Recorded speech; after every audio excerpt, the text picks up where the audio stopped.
Thank you అండి. Yes, ముందుగా ఇప్పుడు ఆర్ హీరో నార్నే నితిన్ గారిని మాట్లాడవలసిందిగా రిక్వెస్ట్ చేస్తున్నాం. అందరికీ థ్యాంక్స్ అండి ఈరోజు ఇక్కడికి వచ్చినందుకు. సాయి రాజేష్ గారికి, ఎస్కేఎన్ గారికి, అలాగే నిఖిల్ గారికి, శ్రీలీలాకి, అలాగే అలాగే మా ముందుకు రండి మా కళ్యాణ్ శంకర్ గారికి, మా మ్యాట్ డైరెక్టర్కి, మా అనుదీప్ అన్నకి, అందరికీ థ్యాంక్ యూ ఇక్కడికి వచ్చినందుకు. ముందుగా మా డైరెక్టర్ని ఈరోజు వేసుకుందామని ఫిక్స్ అయ్యామండి. ఎందుకంటే ఈ సినిమాలో విజువల్ అంత బాగున్నాయంటే మేము అంత కష్టపడ్డామని ఫస్ట్ దాని మీనింగ్. ఎందుకంటే గోదాట్లో వేయడం, చెట్లు ఎక్కియడం, ఏవేవో చేపించారు మాతో. మమ్మల్ని ఫుల్ ట్యాన్ కూడా చేశారు. ఆ ట్యాన్ పోవడానికే ఆల్మోస్ట్ ఒక 2-3 మంత్స్ పడింది. సో సార్, ఎక్కడ సార్ మీరు? తర్వాత ఉంటుంది సార్. అలానే మా సినిమా ప్రొడ్యూసర్లు బన్నివాస్ గారు, ఇంకా విద్యక్క, చాలా చాలా పర్సనల్గా తీసుకొని చేసిన సినిమా అండి ఇది. చాలా ఎప్పుడు చూసినా వాసు గారు ఈ సినిమా గురించే మాట్లాడడం, ఎప్పుడు చూసినా మా సెట్కి వచ్చి ఆయనే కూర్చొని ఈ షాట్ ఇలా బాగుంటుంది, అలా బాగుంటుంది అని చెప్పడం. దాంతోపాటు ఆయన యూజువల్గా ఎవరైనా ప్రొడ్యూసర్లు 1 గంట 2 గంటలు వచ్చేసి వెళ్ళిపోతారు. ఈయన అలా కాదు, పొద్దున్న నుంచి సాయంత్రం దాకా అక్కడే కూర్చునేవాళ్ళు.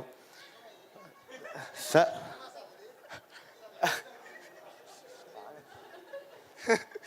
అలానే మొన్న ట్రైలర్ లాంచ్ ఈవెంట్కి పిఠాపురం వెళ్ళడం జరిగిందండి. అది కూడా సడన్గా చెప్పారు వాసు గారు వెళ్దాం అని. మేము పొద్దునే 3 o'clockకి పొద్దున్న లేచి ఫ్లైట్ తీసుకొని రాజమండ్రి వెళ్ళి అక్కడి నుంచి పిఠాపురం వెళ్ళి మళ్ళీ తిరిగి వచ్చి రాజమండ్రి ఎయిర్పోర్ట్కి వెళ్ళబోతూ ఉంటే, సార్ పొద్దునుంచి ఏం తినలేదు సార్, ఎక్కడ ఫుడ్ ఏం పెట్టబోతున్నారు సార్ అంటే విందు భోజనం ఉందన్నారు. ఏంటి అక్కడ విందు భోజనం అంటే, ఆయన కరెక్ట్గా ఎయిర్పోర్ట్ ముందు ఆపి, ఎగ్జాక్ట్ ఎయిర్పోర్ట్ గేట్ ముందు ఆపి కార్లు ఆపిచ్చేసి చేతిలో ఒక పళ్ళం పెట్టి, ఇదే సార్ విందు భోజనం అన్నారు. ఆ తర్వాత సరే అని చెప్పి అక్కడి నుంచి ఫ్లైట్ ఎక్కేటప్పటికి మళ్ళీ ఇప్పుడు వెళ్ళిన వెంటనే మనకు షూట్ ఉందన్నారు. నేను ఏదో జోక్ చేశారు అనుకున్నాను, నిజంగానే షూట్ పెట్టారండి ఆ రోజు. నిజంగానే 6 o'clockకి షూట్ పెట్టారు. అది పొద్దున్న 6 దాకా షూట్. సార్ నిజంగా సార్ ఎంత చేపించారు సార్ మాతో మీరు. సో చాలా కష్టపడ్డారండి వాసు గారు. అలానే అరవింద్ గారి గురించి ఒక మాట చెప్పాలండి. ఫస్ట్ అంజి గారు వచ్చి నాకు కథ చెప్పడం జరిగింది. నాకు వెంటనే నచ్చింది. వాసు గారు నెక్స్ట్ డేనే కలిశారు. ఆయనకు కూడా చెప్పాను, నచ్చింది సార్ చేస్తానని. వెంటనే నాకు నెక్స్ట్ డే కొంచెం లెగడం లేట్ అయిందండి. ఒక 9:30, 10 o'clockకి లేసేటప్పటికి నా ఫోన్లో ఒక కొత్త నంబరు, ఫోన్ల మీద ఫోన్లు వచ్చాయి, ఒక 2 ఫోన్లు వచ్చాయి. ఏంటని చెప్పి చూస్తుంటే వాసు గారు ఫోన్ చేశారు. అరవింద్ గారు ఫోన్ చేస్తారంటే మీరు ఎత్తట్లేదని. యూజువల్గా ఇంత పెద్ద ప్రొడ్యూసరు వెంటనే అంటే ఒక ప్రోటోకాల్ ఉంటుంది.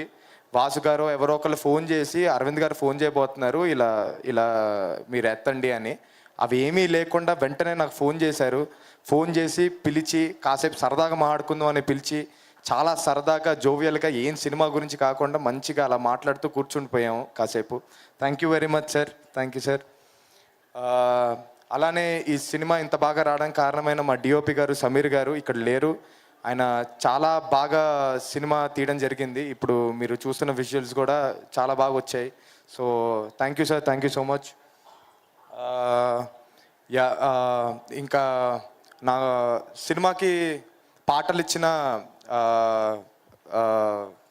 అజయ్ గారు, అలానే రామిరేల గారు, ఇద్దరికి థ్యాంక్స్ చెప్పుకోవాలండి. ఎందుకంటే వాళ్ళిద్దరి మ్యూజిక్ వల్లే సినిమా ఇంత బాగుంది ఈరోజు. So thank you so much sir. ఇకపోతే భాను మాస్టర్ కూడా ఒక మంచి క్రికెట్ స్టెప్ ఇవ్వడం జరిగింది మంచి ఒక పాటకి. ఆ స్టెప్ చాలా వైరల్ వెళ్తుంది ఇప్పుడు. So thank you very much sir. మా సినిమా August 15th రాబోతుందండి థియేటర్స్లో, పెయిడ్ ప్రీమియర్స్. తప్పకుండా వెళ్ళి చూడండి. మేము ఒక మంచి మెసేజ్ ఇవ్వడం జరిగింది. క్యాస్టులు, రిలీజియన్లు వీటన్నిటిని మించింది ఒకటి ఉంటుంది, దట్ ఈస్ కాల్డ్ ఫ్రెండ్షిప్.